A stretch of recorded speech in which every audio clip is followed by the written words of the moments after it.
আমরা সবাই জানি যে সুদের সাথে সম্পৃক্ত সব কাজই হারাম। এর জন্য ব্যাংকের চাকরিকে হারাম উপার্জন বলা হয়ে থাকে। আমার প্রশ্ন হচ্ছে, যদি চাকরি করা হারাম হয়ে থাকে তবে ব্যাংকে অ্যাকাউন্ট করে টাকা রাখা কি হারাম হবে না? এছাড়া নগদ বিকাশের মতো মোবাইল ব্যাংকিং অ্যাকাউন্ট খোলাও কি হারামের মধ্যে রয়েছে? দেখুন, এই প্রশ্নের উত্তর হলো যে সুদ ইসলামের সবচেয়ে ভয়াবহ অপরাধ। হারাম উপার্জনের তালিকায় সবচেয়ে শীর্ষে হলো সুদ। অন্য কোনো হারামের ক্ষেত্রে আল্লাহ তাআলা এত কঠোরভাবে বলেন নাই, সুদের ব্যাপারে যত কঠোরভাবে বলেছেন। আল্লাহ এবং তার রাসূলের বিরুদ্ধে যুদ্ধ ঘোষণার শামিল বলেছেন। একটা জিনিস আপনারা লক্ষ্য রাখবেন, কোরআন এবং হাদিস যেটাকে সবচেয়ে কঠোরভাবে নিষেধ করেছে পৃথিবীতে, ওই জিনিসটাকে সবচেয়ে শক্তভাবে এস্টাবলিশ করা হয়েছে। প্রত্যেকটা ক্ষেত্রে আপনি মিলিয়ে নিতে পারেন। সুদের ক্ষেত্রে যদি আপনি বলেন, গোটা পৃথিবী আজ দাঁড়িয়ে আছে সুদের উপরে। গোটা পৃথিবীর অর্থনীতি দাঁড়িয়ে আছে সুদের উপরে। ইসলাম যেটাকে সবচেয়ে কঠিন করেছে, শক্ত অপরাধ চিহ্নিত করেছে, কারণ আল্লাহ জানেন মানুষ কোনটাতে বিপদে পড়বে। ইসলাম এর এই নিষিদ্ধ বিষয়টা সবচেয়ে অবধারিত জিনিসে পরিণত করা হয়েছে। যাই হোক, তো এই জন্য এই অপরাধগুলো থেকে আমাদের বেঁচে থাকার চেষ্টা করতে হবে। আপনি দেখবেন, পুরুষদের জন্য টাকনুর নিচে কাপড় পরা হারাম, আবার হাঁটুর উপরে অর্থাৎ রান উন্মুক্ত রাখা হারাম।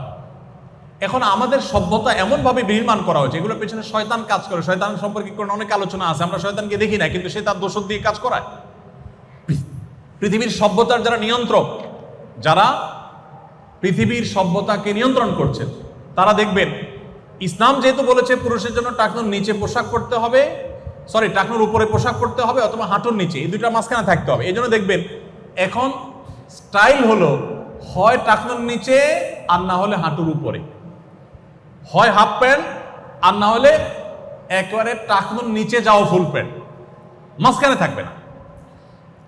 ইসলাম বলেছে নারীরা পুরুষদের বেশভূষা ধারণ করবে না। আল্লাহ তাআলা সৃষ্টিগতভাবে স্ট্রাকচারালি বডিতে পুরুষ এবং নারীর মধ্যে বৈচিত্র্য রেখেছেন না রাখেন নাই? মর্যাদাগত কোনো বৈচিত্র্য ব্যবধান আল্লাহ রাখেন নাই। যে ভালো কাজ করবে, নারী হোক পুরুষ হোক, আল্লাহ কোরআনে একাধিক জায়গা বলেছেন তার মর্যাদা আল্লাহ দিবেন। বাট সৃষ্টিগতভাবে আল্লাহ তাআলা বৈচিত্র্য রেখেছেন কি রাখেন নাই? রেখেছেন। এই জন্য নবী সাল্লাল্লাহু আলাইহি সাল্লাম সেই বৈশিষ্ট্য এবং বৈচিত্র্যটাকে ধরে রাখতে বলেছেন। এখন দেখবেন যে ইসলামে পুরুষদের জন্য নারীদের জন্য পুরুষদের বেশভূষা ধারণ করা নিষেধ। এখন আমাদের সভ্যতা এমনভাবে নির্মাণ হয়েছে যে উল্টা হয়ে গেছে।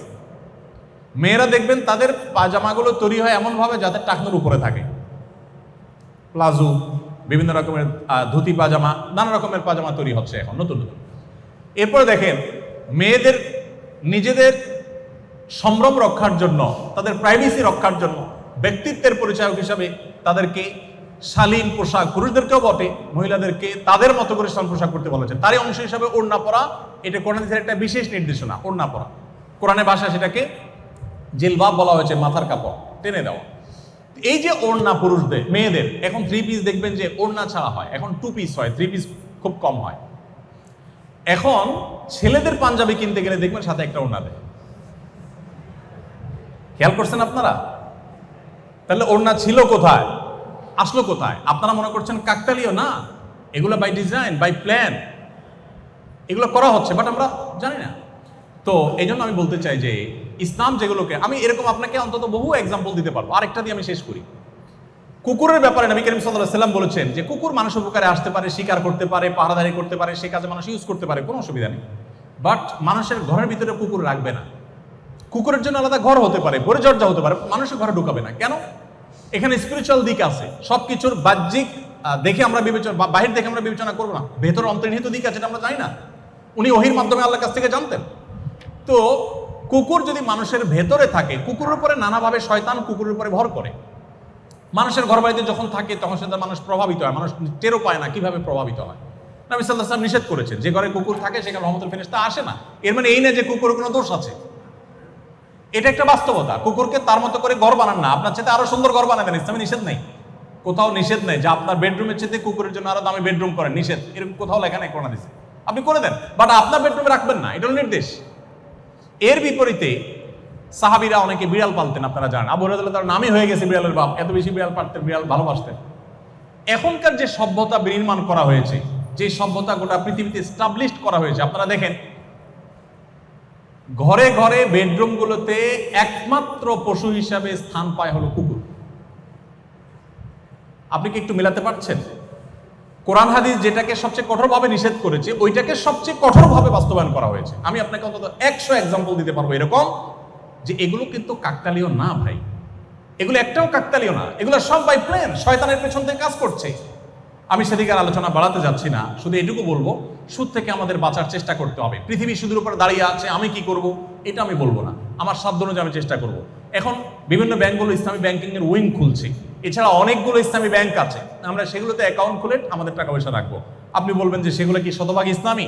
ডেফিনেটলি শতভাগ ইসলামী না, কিন্তু তারা সুদকে হারাম মনে করে বাঁচার চেষ্টাটা করে, অ্যাটলিস্ট এতটুকু তো আছে। আর বাকিরা তো ঘোষণা দিয়ে সুদকে সমাজে এস্টাবলিশ করছে এবং বৈধ মনে করছে।